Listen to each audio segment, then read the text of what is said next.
یوسف کو عمر بن عبدالعزیز نے دیکھا جہنم میں آنتیں پھٹی ہوئی ہیں، پیٹ پھٹا ہوا، آنتیں نکلی ہوئی ہیں، اور ایسے گدھے کی طرح چکر کاٹ رہا ہے، تو پوچھا کیا حال ہے؟ کہا بس ایمان کی آس پہ پڑا ہوں کہ کبھی تو اللہ جنت میں ڈال دے گا۔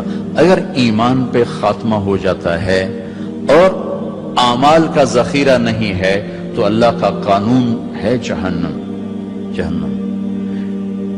مردہ جو بتائے نا خواب میں وہ صحیح ہوتا۔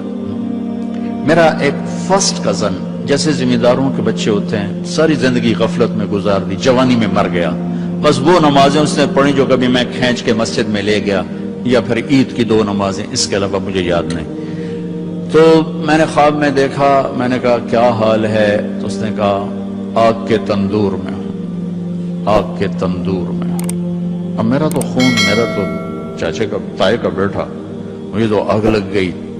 میں اس کے لیے پڑھنا شروع کیا، پھر حج کا انتظام کیا۔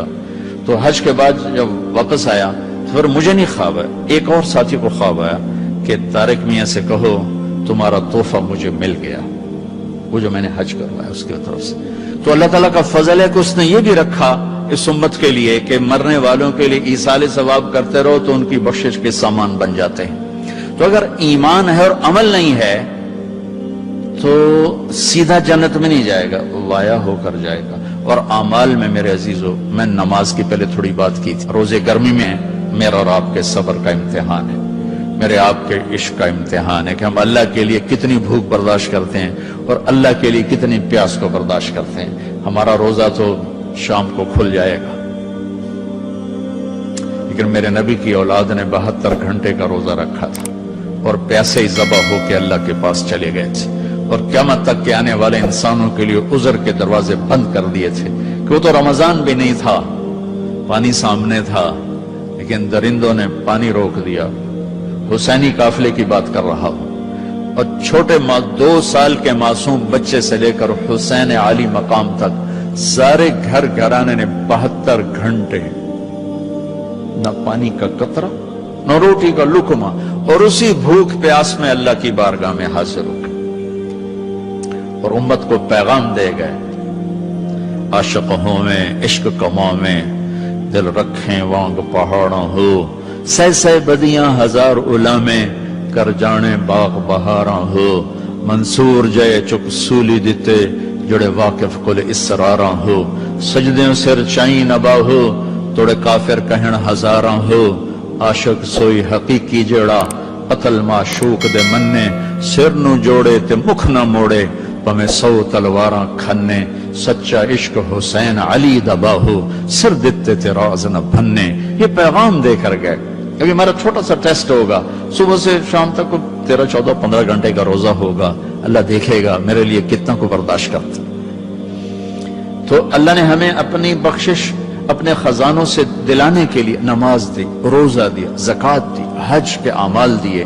حج زندگی میں 1 دفعہ، زکوٰۃ سال میں 1 دفعہ، روزہ سال میں 1 مہینہ، اور نماز دن میں 5 دفعہ، دن میں 5 دفعہ۔ اور آپ نے فرمایا کہ میری آنکھوں کی ٹھنڈک نماز ہے، اور اللہ نے آسمان پہ بلا کے 50 نمازیں دی، 50۔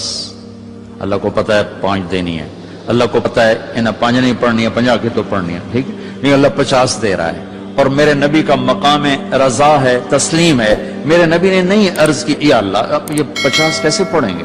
کہ ٹھیک ہے میرے رب میں راضی ہوں، واپسی ہو گئی۔ جب اللہ میں نے یہ کہیں پڑھا نہیں واضح کر دوں، لہٰذا میری بات غلط بھی ہو سکتی ہے 100% اور ٹھیک ہونے کا بھی امکان موجود ہے، کہ جب اللہ پاک نے دیکھا کہ میرا نبی تو تسلیم اور رضا پہ وہاں پہنچ گیا ہے کہ سوال ہی نہیں کیا کہ یا اللہ انہیں 50 کتوں پڑھنی ہے، تو انہوں نے موسیٰ علیہ السلام کو آگے کھڑا کر دیا، ہوگا۔ میں اس لیے کہتا ہوں کہ میرے پاس اس کا کوئی ثبوت نہیں، میرا اپنا ذاتی ایک ذوق۔ آگے 6 آسمان پہ موسیٰ علیہ السلام کھڑے تھے، یا رسول اللہ ملاقات کیسی رہی؟ کہ بڑی اعلیٰ۔ کیا ہوا؟ کہ 50 نمازیں۔ ان کا توبہ تو کہیں پڑھنی ہی لے، واپس جاؤ تھوڑیاں کراؤ۔ اب یہ 6 آسمان، یہ 7واں، یہ سدرۃ المنتہا، یہ فاصلے کوئی نہیں جانتا اللہ کے سوا، بے شمار ہیں، لیکن یوں طے ہو رہے تھے، لیکن فاصلہ تو ہے۔ واپس گئے تو اللہ نے 5 گھٹا دی، 45 نہیں گھٹائیں۔ اچھا بھائی میرے حبیب 5 کم کر دیتے ہیں، آنا جانا 9 دفعہ واپس بھیجا، 9 5 45۔ واپس جائیں یا رسول اللہ، واپس جائیں یا رسول اللہ، واپس جائیں یا رسول اللہ، اور ہر دفعہ 5 5 5 5۔ پہلے 5 کیوں نہیں دی؟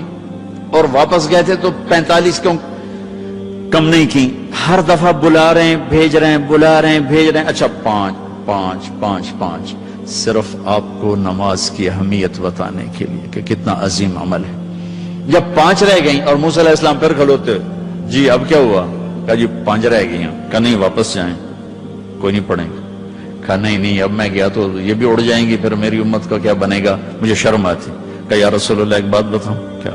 میری امت پہ 2 نمازیں فرض تھیں، بنی اسرائیل 2 نمازیں تھیں، فجر کی 2 رکعت اور عصر کی 2 رکعت، باجماعت نہیں، انفرادی، رکوع کوئی نہیں، قیام سجدہ، تلاوت کوئی نہیں، تسبیح۔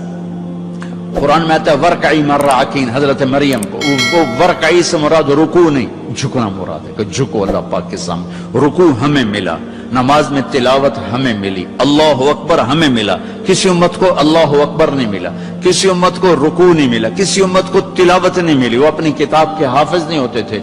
ہم اپنی کتاب کے حافظ ہوتے ہیں۔ ہمارا بچے سے لے کر بوڑھا، مرد سے لے کر عورت جو یاد کرنا چاہے۔ میرا شاگرد میرے یہاں مدرسہ میں، اس نے 29 دن میں قرآن یاد کیا، صبح سپارہ یاد کرتا تھا اور رات کو تراویح میں سناتا تھا۔ وہ چھٹیاں ہو گئی، لڑکے چلے گئے، وہ امریکہ سے تھا تو اس کا تو واپس جانے کا تھا نہیں، اور رمضان آ گیا، حافظ کا انتظام نہیں ہو سکا، تو انہوں نے کہا جی میں سناؤں گا۔ وہ فجر سے مغرب تک 1 پارہ یاد کرتا اور عشاء میں تراویح میں سنا دیتا تھا۔ 29 دن میں اس نے پورا قرآن سنا دیا۔ تو اللہ نے ہمارے لیے قرآن ایسا آسان، ابھی وہ امریکہ میں ماشاءاللہ مدرسہ، پہلی امت ہے اپنی کتاب کی حافظ نہیں ہوتی تھی، یہ امت قرآن کی حافظ۔ حضرت عثمان رضی اللہ تعالیٰ عنہ حرم شریف میں داخل ہوئے اور اللہ اکبر کر کے نماز کی نیت باندھی اور سورہ بقرہ شروع کی۔ عبد الرحمن تیمی پاس بیٹھے تھے، وہ کہنے لگے بھلا دیکھو رکوع کہاں کرتے ہیں؟ تو بقرہ سے جو چلے الف لام میم ذالک الکتاب، تو والناس پہ جا کے رکوع کیا، 1 رکعت میں سارا قرآن پڑھتے۔ یہ میرے رب نے ہمیں نماز کا حسن دیا ہے، نماز کی خوبصورتی دی ہے۔ ابو ریحانہ ایک سفر سے واپس آئے تو ان کی بیگم ان کے انتظار میں، اس زمانے میں نہ کوئی موبائل نہ ٹیلی فون، تو انتظار ہوتا تھا، جو جب رات کو بیٹھنے لگے تو کہنے لگے 2 نفل پڑھ لوں پھر بیٹھیں گے۔ انہوں نے کہا پڑھ لو، اللہ اکبر۔ جو شروع ہوئے، چلتے چلتے چلتے چلتے فجر کی اذان پہ جا کے 2 نفل ختم ہو۔ تو کہنے لگے ابو ریحانہ اما لنا من کا نصیب، میرا کوئی حق نہیں تھا؟ کہنے لگے مجھے معاف کرنا، میں بالکل بھول گیا، مجھے یاد ہی نہیں رہا۔ کہنے لگے اللہ کے بندے، ایک کمرے میں بیٹھے ہوئے اور تم سفر سے واپس آئے ہو، انہوں نے کہا میں بھول گیا، سانو تو نمازیں تنگ کیتے رکھ دین وچ نماز دے یاد آ رہی، اور ایک کمرے میں تمہیں یاد کیسے نہیں آئی؟ کہنے لگے جب میں نے قرآن شروع کیا تو جنت میرے سامنے ایسی آئی کہ مجھے بھول ہی گیا کہ میں کہاں کھڑا ہوا۔ ہماری یہ نماز چاہے نہ بنے، چاہے یکسوئی والی نہ بنے، لیکن ہمیں سجدے کا حکم ہے۔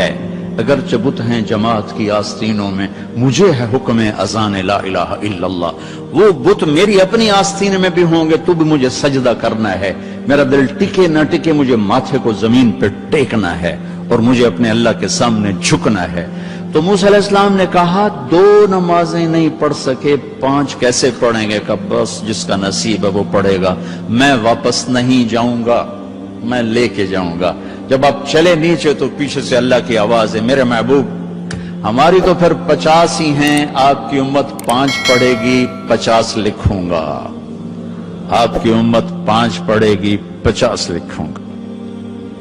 تو ہمیں اللہ نے کتنے ہمارے لیے رحم و کرم کا دروازہ کھولا کہ ایک ہمیں نماز جیسی دولت دی، پھر اس کو باجماعت مسجد کے ساتھ جوڑا، مسجد کی دوڑ لگانے کو کہا، ایک نماز سے دوسری نماز کے درمیان گناہوں کی معافی کا اعلان کیا، ایک جمعے سے دوسرے جمعے کے درمیان گناہوں کی معافی کا اعلان کیا، فجر سے ظہر تک کے درمیان جو کچھ ہوا ظہر پڑھی اللہ نے معاف فرما دیا، عصر کے تک جو کچھ ہوا عصر پڑھی اللہ نے معاف فرما دیا، مغرب پڑھی معاف، عشاء با جماعت پڑھ کے سو جاؤ، فجر مسجد میں جا کے پڑھو، ساری رات تہجد لکھی جائے گی۔ ایک آدمی تہجد نہیں پڑھ سکتا، کمزور ہے، عشاء با جماعت پڑھ لے، فجر با جماعت پڑھ لے تو ساری رات تہجد میں لکھی جائے گی، ساری رات اس کی عبادت میں لکھی جائے گی۔